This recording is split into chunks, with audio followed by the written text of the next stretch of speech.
Most of my memories of the North End are very beautiful. We had fruit trees everywhere, flowers, everybody had flowers, and everybody in the neighborhood grew something, some type of food. We brought that with us when we came from the South and continued that when we moved to Detroit. So it was just plenty of food and good food.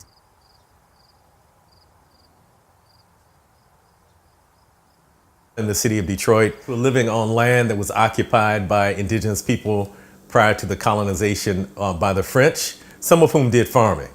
And then once the French colonizers moved here, they began what they call ribbon farms, starting from the Detroit River. And these would be very narrow farms that might be about 2 miles long.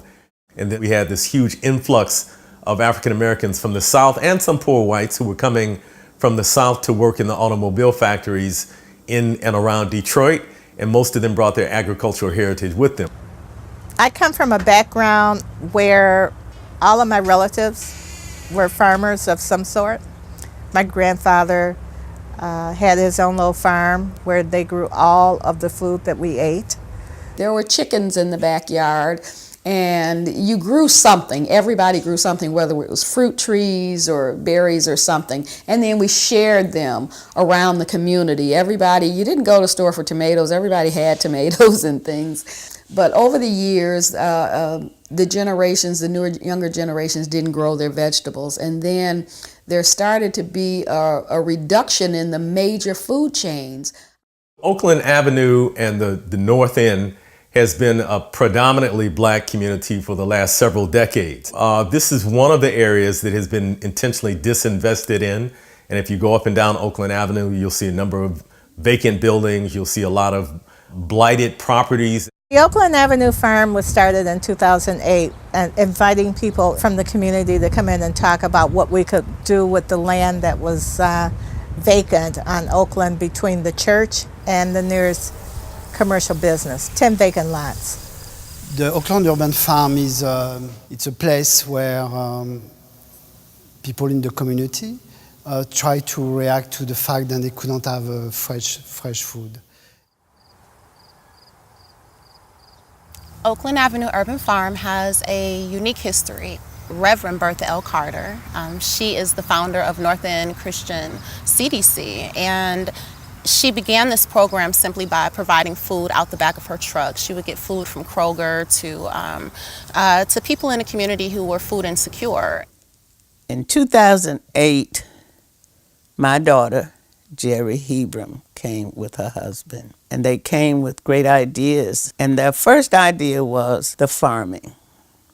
We invited the community to come in, and they had specific ideas about what food we would grow. In the North End, we look at foods that are culturally appropriate to the people who live in our community. So we grow peas and beans. We grow sweet potatoes, we grow tomatoes, Collards, kale, spinach, Swiss chard, broccoli, cauliflower, cucumbers, garlic. A lot of people have idealistic notions about farming, but farming is really both a science and an art. And so there's a tremendous amount of knowledge you have to really do it correctly and to make it profitable. Of course, we are grant funded currently, and grant funding is 80% of our funding source right now, but we are backing that out. We are trying to reverse that so that we are more sustainable, 80%, and maybe grant funded 20%. Of course, this farm, like so many farms in Detroit, faces the challenges of how to make that economically sustainable. So the farm, in partnership with its sort of broad multidisciplinary network, has been looking at ways to create a sustainable network of activities between new businesses, value-added products, cultural programming, the rehabilitation of buildings for eco-tourists. And so what we see at the Oakland Avenue Urban Farm are hybrid typologies that are emerging. It's mixing agricultural landscape with cultural landscape, admitting that not everything needs to be productive to create value for community. And so part of what many of us are trying to do is make smaller economies, and not just economies, but smaller systems that are not so subject to fail and that are resilient, are sustainable, and put the health of the planet and the health of human beings in the forefront.